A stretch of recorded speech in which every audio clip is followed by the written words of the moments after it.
Nem comentar. Então, vamos continuar falando dos assuntos aqui do Amazonas, porque o governador Wilson Lima vai acionar o Supremo Tribunal Federal, contra, né, um trecho do relatório da CPI da pandemia que o indicia.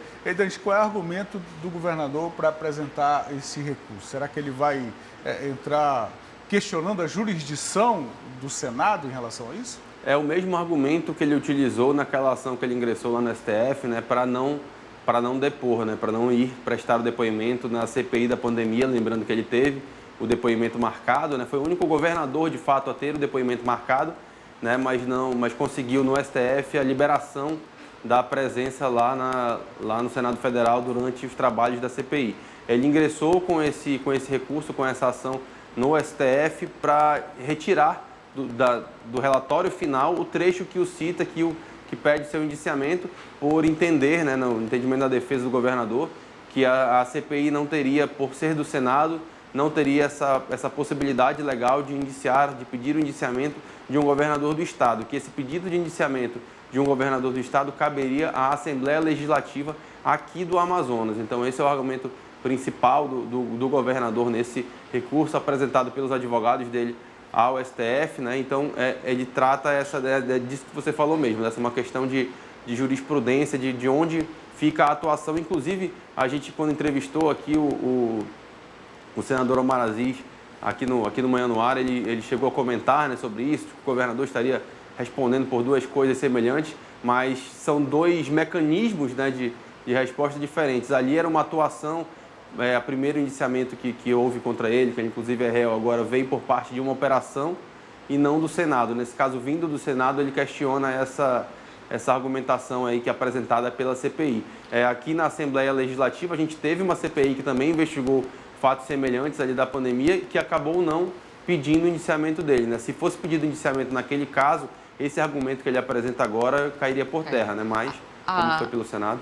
Agora, Dante, mesmo que ele consiga, por exemplo, reverter essa situação de indiciamento pela CPI no Senado, o levantamento feito pela CPI pode ser encaminhado para outro órgão e ele ser indiciado de outra forma. Pode ser devolvido para a Assembleia Legislativa, né?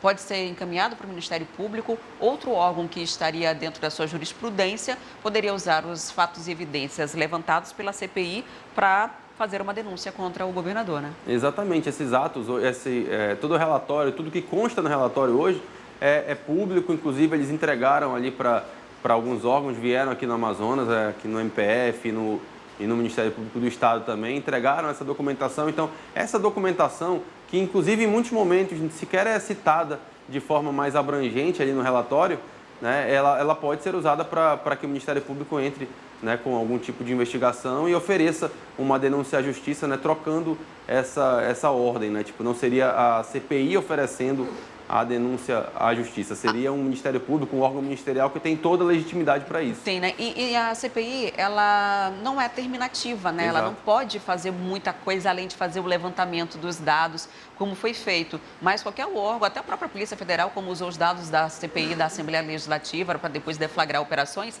podem utilizar esses dados que já foram levantados, como se fosse uma antecipação do trabalho, né? Uma facilitação, já está aqui tudo pronto, agora os órgãos competentes fazem a sua parte. Não impede, inclusive, a atuação dos órgãos. Nós chegamos a acompanhar aqui, inclusive, uma solicitação da Defensoria Pública do Estado do Amazonas, querendo ter acesso justamente ao que tinha sido levantado pela CPI. E Dante... E chegou a pedir antes mesmo do relatório final ficar pronto. Né? Exatamente. E a CPI que houve aqui na nossa Assembleia, na Assembleia Legislativa do Estado, se não me engano, foi em relação à primeira onda. A primeira onda. Dos respiradores. Agora, o relatório da CPI traz também esse contexto aqui da segunda onda, da falta do oxigênio, né? O contexto de pandemia é o mesmo, né? Mas o objeto específico ali dessas investigações são diferentes, né? A gente, aqui na Assembleia Legislativa, foi toda aquela questão da estrutura hospitalar, né, voltada para combater ali a primeira onda, e agora, nesse caso da CPI da pandemia no Senado, de fato, como você falou aí, relativa à falta do oxigênio que a gente viveu ali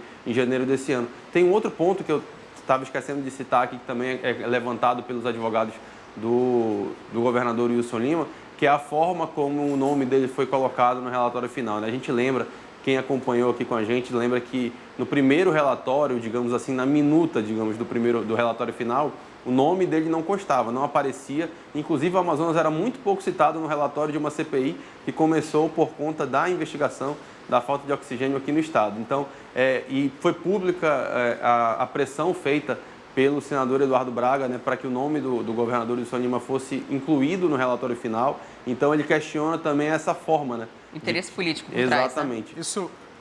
Eu penso que isso pode, inclusive, gerar uma nova jurisprudência, porque se o Supremo se posiciona em relação a esse questionamento do governo do Amazonas aqui, pode, inclusive, disciplinar o comportamento de próximas CPIs que tenham como objeto de investigação questões relacionadas a estados e ao governo federal. Pode surgir daí uma nova jurisprudência e até uma decisão sobre de quem, de fato, é a jurisdição, né? Certamente, essa é uma coisa que chama a atenção justamente por isso. Agora, tem um fato também, né? Independente dele ganhar ou não essa ação, de uma eventual vitória no STF, o dano político, o desgaste já foi causado, né? Então, é muito difícil você conseguir, como diz o ditado popular, né? Não resolve, mas ajuda, né? Nessa história toda. Então, ele pode até tirar o nome do relatório final, caso assim decida o STF, mas o desgaste político, isso já é fato consumado, né? Não para as investigações em curso também, inclusive, Sim, né? de fato. Gostou do vídeo? Vem ver mais o nosso canal. Não esqueça de se inscrever e ativar as notificações.